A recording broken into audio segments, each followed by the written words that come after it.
dagdag sa akin, pag hindi kayo napagbigyan, para lumami yung news kayo, sa mga sabi ko, hindi kayo napagsapay na po.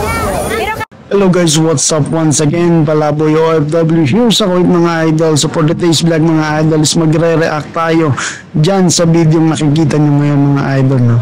Grabe, nagbago na talaga yung ugali ni Diwata. No? Maraming nagsasabi, marami na ring video yung lumalabas. O sabihin natin pagod na si Diwata, pero dapat hindi niya ipakita sa sa social media yung nararamdaman niyang emosyon. Yung tatarayan niya yung mga vloggers na nagpasikat sa kanya at nagbigay sa kanya ng exposure para lumago yung negosyo niya, no? So dapat baguhin niya yung ganung attitude, no, mga lodi.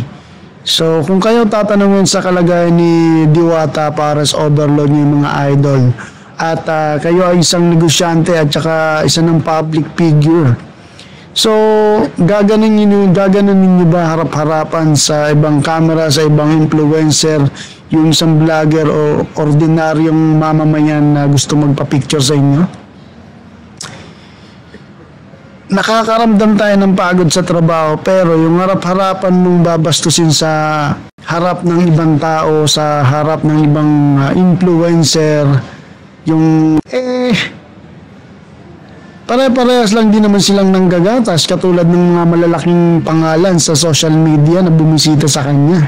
Ang nagkaiba lang is yung mga malalaking vlogger ay may binibigay kay Diwata. Of course, walang may bibigay yung mga nagsisimulang vlogger, di ba? So dapat maging fair ka. Diwata Pares overload, di ba? Dapat hindi ganun. Mali yun kasi bastusan yun eh. Ano ba naman yan?